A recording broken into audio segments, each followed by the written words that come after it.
The screen flickered to life with the sound of labored breathing. Chief Ebi's body hit the floor with a heavy thud that echoed through the small apartment. His chest heaved violently, sweat pouring down his face like someone had poured a bucket of water over him. My husband. Oh God, my husband, don't die. Bella screamed, her voice cracking with panic as she dropped to her knees beside him. You promised me marriage. You said we would be together. Don't leave me now. The camera pulled back slowly, revealing the chaos of the moment. Scattered clothes, an overturned chair, and in the background, a woman's wig hanging from a lampshade.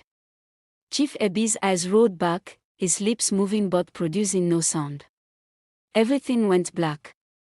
Then, a voice emerged from the darkness, calm and knowing. To understand how Chief Ebi ended up here, gasping for air in another woman's apartment, we must go back. Back to when love was pure, when promises meant something, and when a man didn't know that some decisions would cost him everything. The scene dissolved into warm sunlight and the bustling streets of Port Harcourt. Young Ebi stood outside a half-finished building, phone pressed to his ear, his shirt stained with cement dust. Yes, sir, the proposal will be ready tomorrow. I promise you, sir. Tomorrow morning sharp, Ebi said, shifting his weight nervously from foot to foot. He had been saying tomorrow for 3 weeks now. As he hung up, a voice called out from across the street. Ebi, are you still standing there making promises you cannot keep? He turned to see Dora walking toward him, her wrapper tied neatly around her waist, a small bag of oranges in her hand. Even in her simple clothes, she moved with a grace that made his heart skip. Dora, my love, you know I will make it. God will answer our prayers, Ebi said, reaching for her hand. She smiled, the kind of smile that could make a broke man feel like a king. I know. That is why I brought you oranges. You need to eat something. You are too good to me, he whispered. And you, she replied, squeezing his hand, you write me the most beautiful letters. Last week, you quoted Proverbs 31. You called me a virtuous woman even though we are not yet married. Ebi grinned. Because that is what you are. The wife God created for me. Their wedding came 6 months later, a small gathering in Dora's family compound. The jollof rice ran out before half the guests had eaten. Ebi's cousins arrived late, faces long with disappointment. Oh, the meat finished, one cousin complained loudly. We drove all the way from Elim for this? Another guest whispered, not quite quietly enough, people were fighting for small meat like it was election ballot paper. But Dora didn't care. She held Ebi's hand throughout the ceremony, her eyes bright with hope. When the pastor asked if she would love him in poverty and in wealth, she answered without hesitation. I will. Because I am not marrying his pocket. I am marrying his heart. The early days of their marriage filled the small apartment they rented in Mama Kolo with laughter. Every evening, Ebi would come home and call out, Mama. And Dora would reply from the kitchen, Papa. Their neighbors often commented on them. Those two, they are always playing like children, one woman said with envy in her voice. Dora prayed every morning before dawn, kneeling beside their bed, whispering supplications for Ebi's success. She fasted on Wednesdays, attended prayer meetings on Fridays, and never missed church on Sundays. Lord, she would pray, let my husband's breakthrough come. Open the doors no man can shut. One Tuesday evening, Ebi's phone rang with an unknown number. He answered cautiously. Hello. Mr. Ouru. This is Commissioner Amodi's office. Your proposal has been approved. We need you to come sign the contract documents tomorrow at 10. The phone nearly slipped from Ebi's trembling hands. Contract. Which contract, sir? The road construction project. 30 million naira. Come tomorrow with your company documents. When the call ended, Ebi stood frozen, staring at nothing. Dora came out of the bedroom, concern creasing her forehead. Ebi, what is it? You look like you've seen a ghost. He turned to her slowly, tears forming in his eyes. Dora, God has answered. We got the contract. She flew into his arms, and they both wept, right there in their small sitting room, holding each other as years of struggle melted away in that single moment. If you're enjoying this story, please hit that subscribe button and turn on notifications. You won't want to miss what happens next. Trust me, things are about to get very interesting. The money changed things faster than Ebi expected. New clothes appeared in his wardrobe, expensive perfumes replaced his old aftershave, and his phone rang constantly with calls from people who had never noticed him before.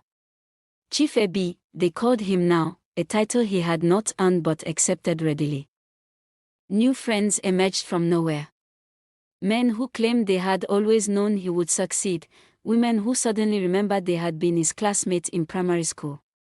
Dora noticed the late nights first. Ebi, it is past 10. Where are you coming from? Business meeting, my dear. You know how these government contracts work. We have to attend dinners, network with the right people. But you did not eat the food I prepared. I will eat it tomorrow. I am tired now. He kissed her forehead and went straight to the bedroom, his new phone buzzing with messages. He quickly turned face down on the nightstand. The contractor's dinner happened on a Friday night at a hotel in GRA. Ebi wore his new agbada, feeling like he finally belonged among the big men. The ballroom glittered with chandeliers, and the air smelled of expensive cologne and ambition. That was when Bella Madu made her entrance. She walked in like she owned the room, her gold jewelry catching the light with every step. Her dress hugged curves that seemed designed to distract men from their marriage vows. Her perfume arrived 3 seconds before she did, announcing her presence like a town crier. Is that Chief Owuru? She called out in a voice that carried across the room. The man who constructed that beautiful road in Elim. Ebi turned, flattered that someone this striking knew his work. Yes, yes. That was my project. She extended her hand, her nails painted a deep red. I am Bella Madu. Everybody knows Bella. I deal in supplies, contracts, and connecting the right people to the right opportunities. As they shook hands, someone at Ebi's table whispered, that woman smells like new money and bad decisions. But Ebi didn't hear. He was already captivated by the way Bella looked at him, like he was the most important person in the room.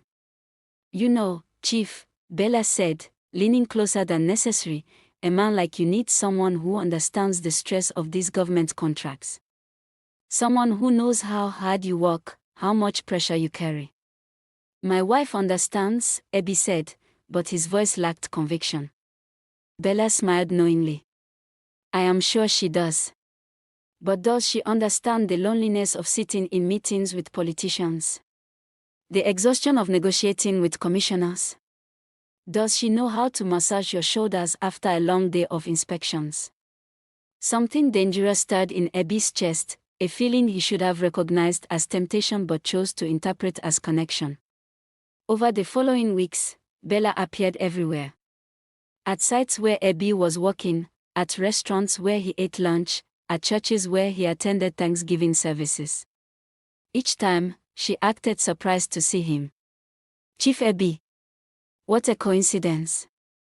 But there were no coincidences. Bella Madu was a hunter, and she had chosen her prey.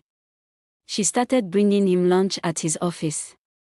Fried rice cooked with so much curry it tasted like a spice shop had exploded, but Ebi ate it anyway because she sat across from his desk, watching him with eyes that made him feel powerful. You know what I love about you, Chief, she said one afternoon. You are not like these other men who forget where they came from. You still have that humble spirit. My wife taught me that, Ebi admitted, a flicker of guilt crossing his face. Your wife must be a special woman, Bella said, her voice dripping with false admiration. You should bring her to my shop sometime. I sell the best fabrics in Port Harcourt. That evening, Bella sat in her apartment, phone in hand, scrolling through Dora's Facebook and Instagram profiles. She studied every photo, every caption, every comment. So this is the woman holding my chief, she muttered to herself. Simple wrapper, simple hairstyle, simple everything. Let me show her what upgrade looks like. The next Sunday, Bella attended the same church as Dora. She wore an outfit almost identical to one Dora had posted 2 weeks earlier, but with expensive lace instead of cotton, with gold accessories instead of simple earrings. During offering time, when Dora dropped her envelope into the basket, Bella walked to the altar with a dramatic flourish and placed a bundle of cash down, announcing loudly, for the building project. 100,000 naira.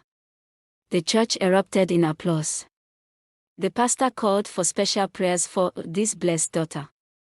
Dora clapped along with everyone else, smiling genuinely, having no idea she was applauding the woman actively trying to destroy her marriage.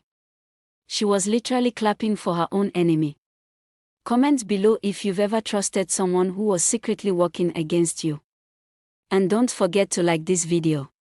Bella's boldest move came at a business dinner Ebi had mentioned casually. She arrived early, found his reserved table, and sat in the seat meant for Dora, who Ebi had said might come late from her prayer meeting. When Ebi walked in and saw Bella sitting there, surprise flashed across his face. Bella. What are you? Chief. I saw your name on the guest list and thought I would save you a seat. You know how these events are, people rushing to sit with the important guest. Before Ebi could respond, the MC's voice boomed through the speakers. Ladies and gentlemen, let us acknowledge Chief Ebi Owuru and his beautiful wife. The spotlight swung to their table, illuminating Bella, who smiled and waved like she owned the title. At that exact moment, the ballroom doors opened. Dora walked in wearing a simple Ankara wrapper and matching blouse, her hair in a modest style, carrying herself with quiet dignity. The room froze. The MC's microphone produced a sharp feedback screech.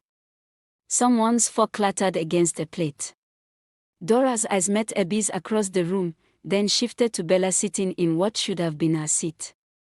For 3 long seconds, nobody moved. Then Dora turned and walked out, her wrapper swishing behind her with a dignity that made Bella's expensive lace look cheap. Ebi found her in the parking lot, standing beside his car, tears streaming down her face.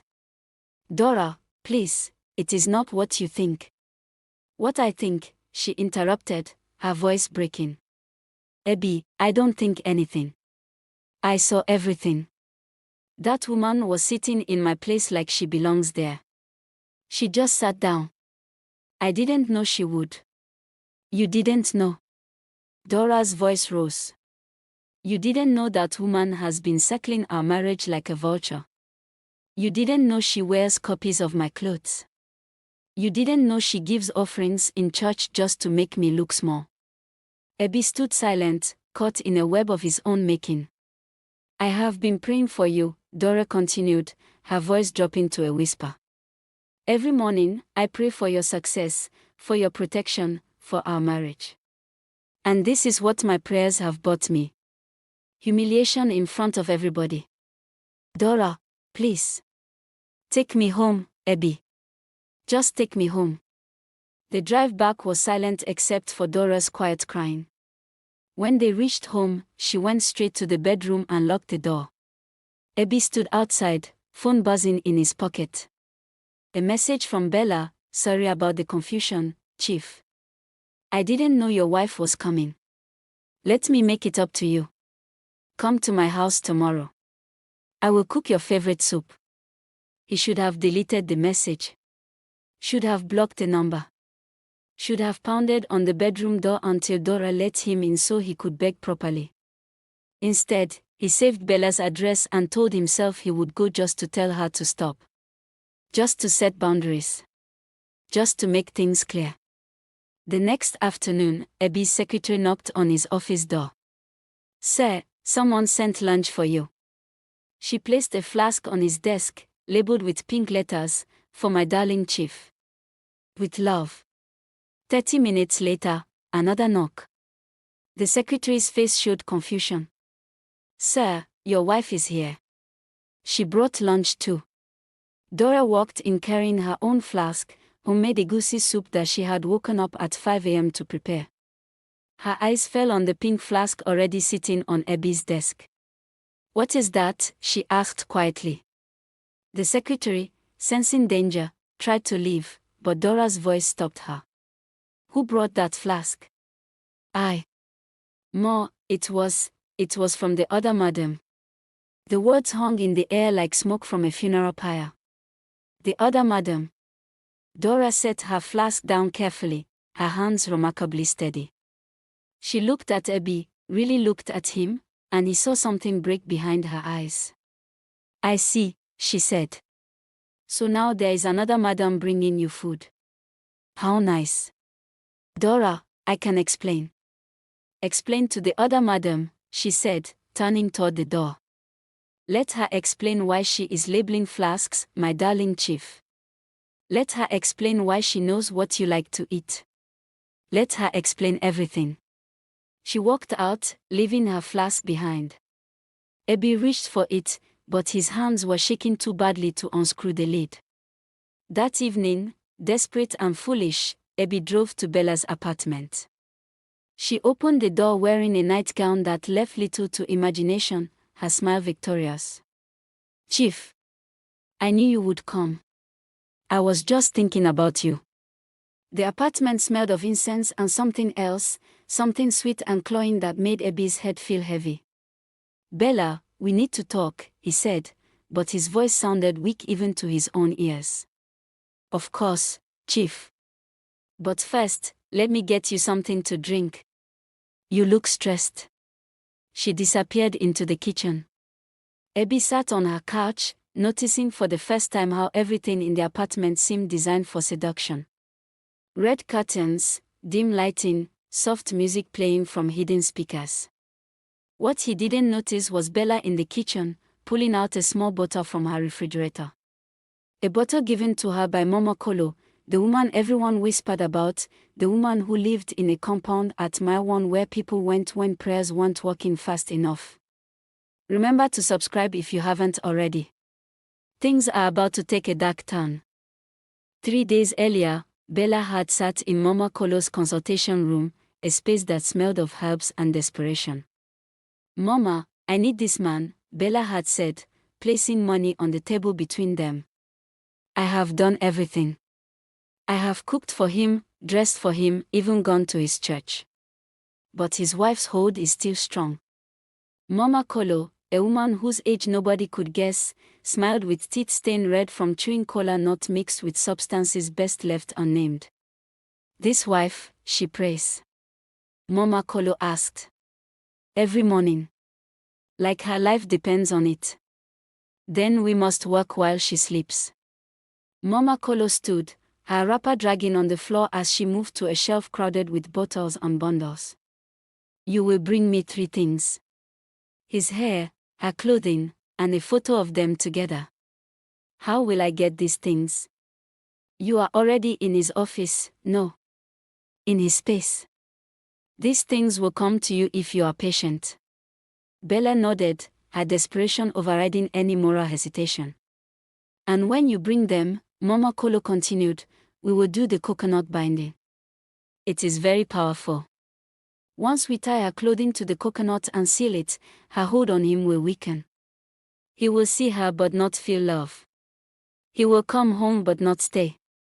His heart will turn from her and toward you." "How much?" Bella asked.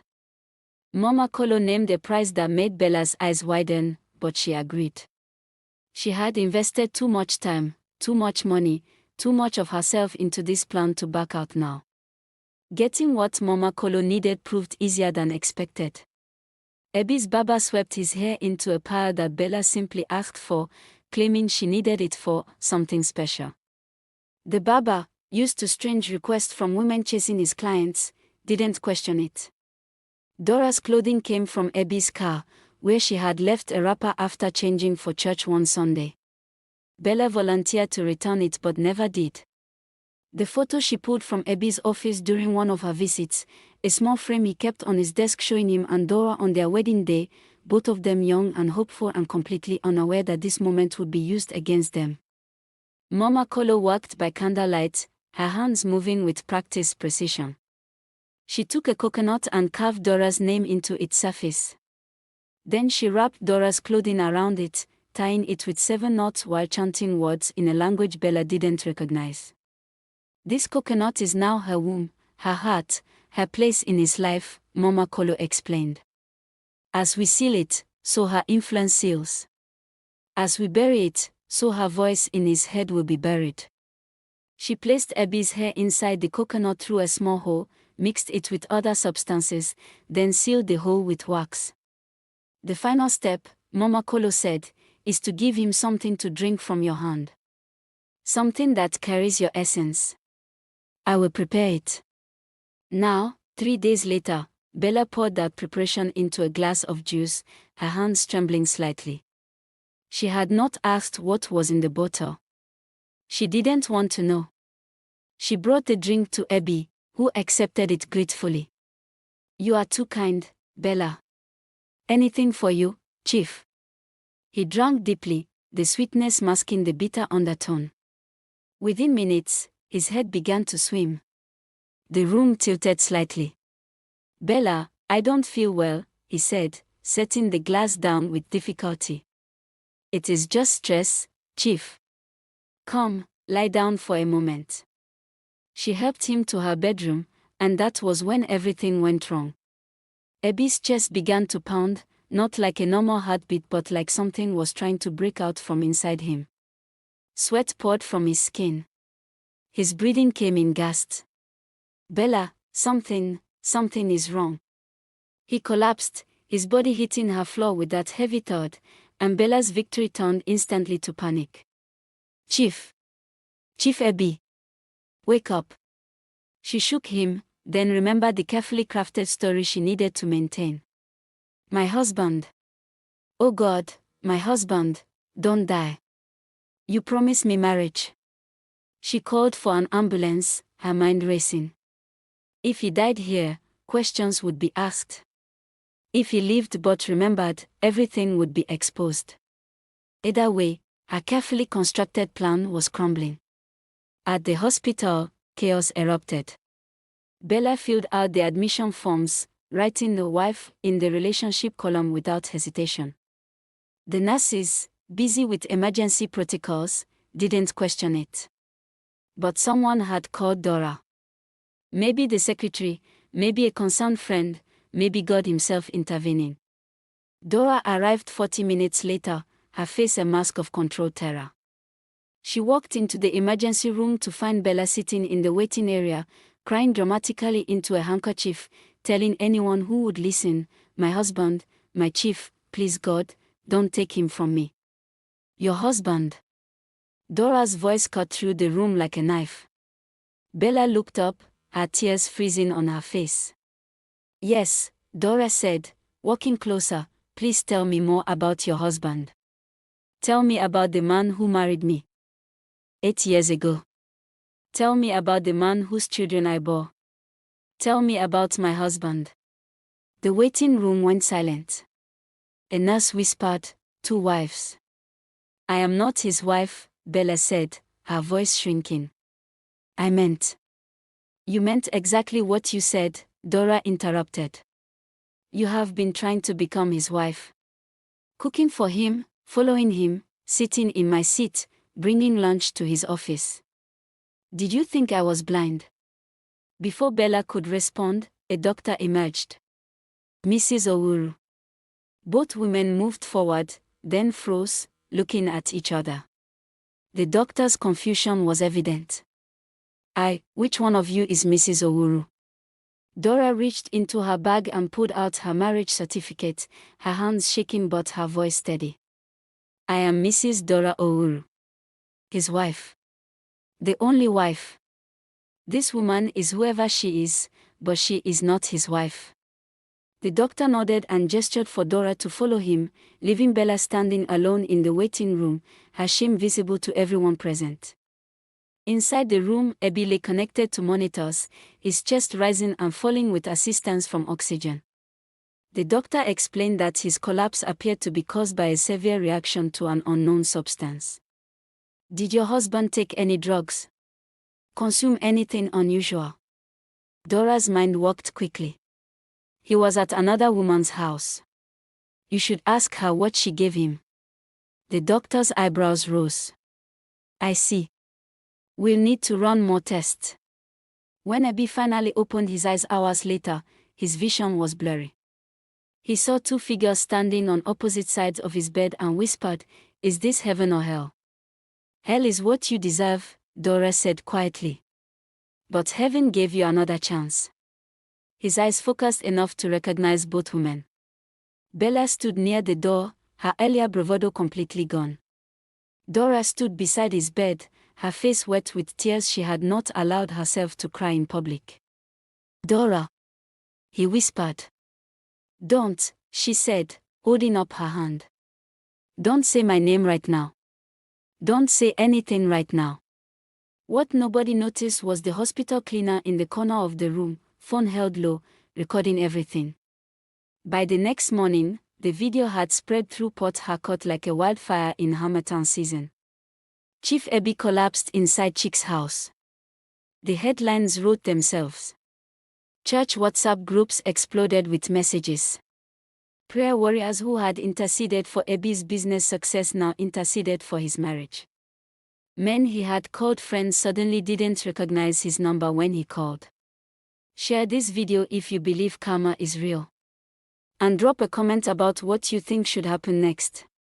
Bella's landlord knocked on her door 3 days later.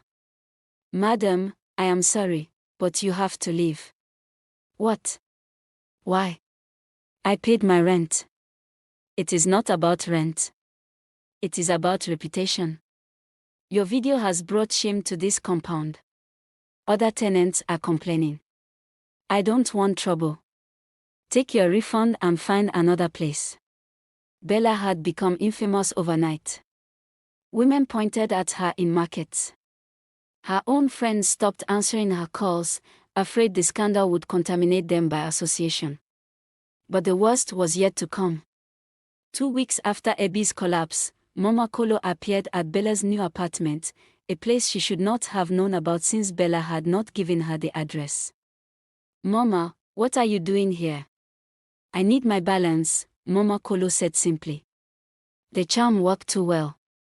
When something works too well, it requires extra payment. "But I paid you already." "That was for the binding. This is for the unbinding. Because now the coconut is angry. It has tasted his spirit and wants more. If you don't pay me to unbind it, the charm will eat both of you." "What do you mean eat us?" Mama Kolo smiled that disturbing smile. "You will see. Already, you are feeling it, yes. The itching that won't stop. The dreams of coconuts chasing you." Bella's blood ran cold. She had been scratching her skin raw for days, thinking it was just stress. And the dreams, she had dismissed them as anxiety, but how did Mama Kolo know? "How much?" Bella whispered. The amount Mama Kolo named was 3 times the original price. Bella didn't have it. Her savings had been depleted trying to maintain the lifestyle she thought would win Ebi. "I don't have that money, Mama." "Then the coconut will continue its work," Mama Kolo said, turning to leave. "It will drain you slowly. Your hair will fall. Your skin will suffer. Your womb will close. And when it is finished with you, it will go back to him, because his spirit is also tied to it." Bella slammed the door, her breathing ragged. This couldn't be happening. She had just wanted what she thought she deserved. She had just wanted to be somebody's wife, to be called madam, to have what Dora had. But what Dora had, Bella realized too late, was not Ebi. It was peace. It was grace. It was the blessing of a clear conscience and a faithful heart. Over the following weeks, Bella's decline became visible. Her hair, once thick and lustrous, began to thin. Patches appeared on her skin that no cream could heal. She visited hospitals, but doctors found nothing wrong. She visited churches, but pastors sent something they could not name and asked her to leave. One finally told her the truth. "Sister, you tied what does not belong to you. And what you tie in darkness will strangle you in light. Go back to wherever you got this charm and beg them to release you." Bella never went back to Mama Kolo. Pride wouldn't let her. Instead, she packed what remained of her things and moved away from Port Harcourt entirely, leaving behind only her reputation and the whispered stories about the woman who tried to steal another woman's husband and paid the price. Meanwhile, Ebi's world continued its collapse. The video's virality reached government circles. The same commissioners who had smiled and shaken his hand at dinners now avoided his calls. Contracts that had been promised disappeared like smoke. "Chief, I am sorry, but we cannot award this project to you now. You understand, there is too much talk. We have to consider public perception." His bank account, once growing steadily, began to shrink. Workers needed payments, suppliers demanded money, and clients who owed him found convenient excuses to delay. But the worst part was going home each day to a wife who treated him with politeness instead of love. Dora cooked his meals but no longer asked about his day. She washed his clothes but folded them in silence. She slept in their bed but built an invisible wall down the middle that he dared not cross. "Dora, please, talk to me," he begged one evening. "What should I say, Ebi? What words do you want to hear?" "I am sorry. I am so sorry. I was stupid, I was foolish, You were greedy," she said simply. "Money came and you thought you deserved more than what God gave you. You thought you deserved a flashy woman to match your new status. You thought I was too simple, too ordinary, not enough for the big chief you had become. That is not true. Then what is true, Ebi? Tell me what is true." He couldn't answer because she was right. In his pursuit of validation from people who didn't matter, he had devalued the one person who had always mattered. "Dora, I would do anything. Anything to fix this." She looked at him with eyes that had cried every tear they had left. "Ebi, I didn't fight you. I never fought you. When that woman was bringing you lunch, I prayed. When she sat in my seat, I prayed. When she tried to take my place, I prayed. I didn't fight because fighting shows fear, and I was not afraid. I knew that what God gave me, no charm can take away." "You knew. You knew about the charm." "I didn't know the details, but I felt something was wrong. The way you looked through me instead of at me. The way you forgot our anniversary but remembered her phone number. That was not just adultery, Ebi. That was something darker." She stood up, wrapping her arms around herself. "But here is what you need to understand. I prayed for peace, not for revenge. I prayed for God to protect what belongs to me and expose what doesn't. And He did. That woman is gone. Her charm has backfired. Your business is suffering. All of it is consequences of choices you made. So what now?" Ebi asked, his voice breaking. "Now you decide. Do you want peace or chaos? Because you cannot have both. You cannot have a wife who prays for you and a side chick who charms you. You cannot have a faithful home and a wandering eye. You have to choose." Ebi fell to his knees, tears streaming down his face. "I choose you. I choose us. I choose peace." Dora looked down at him, and for the first time in weeks, something soft crossed her face. "Then prove it. Not with words, Ebi. With time. With faithfulness. With the same commitment you showed when we had nothing." The months that followed were not easy. Trust, once broken, rebuilt slowly. But Ebi showed up every day. He deleted numbers, avoided places where temptation lived, and focused on rebuilding what he had nearly destroyed. His business recovered slowly. Not to its former heights, but enough. He learned that respect earned through character lasts longer than fame earned through connections. Dora healed at her own pace. Some days she could laugh with him like before. Other days, the hurt surfaced and she needed space. He gave it to her, learning finally that love means respecting boundaries, not just crossing them. The story ended not with a dramatic reconciliation, but with something more valuable: restoration. Slow, painful, honest restoration. A woman who fights you while you are peaceful is fighting the grace you carry. And a man who doesn't know the value of peace will pay for chaos. Chief Ebi learned this lesson the hard way. Bella learned that what you steal through manipulation, you cannot keep through any means.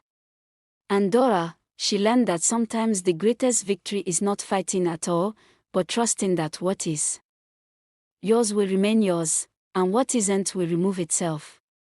If this story touched you, hit that like button. Share it with someone who needs to hear it. And subscribe to this channel for more stories that teach us lessons we need to learn.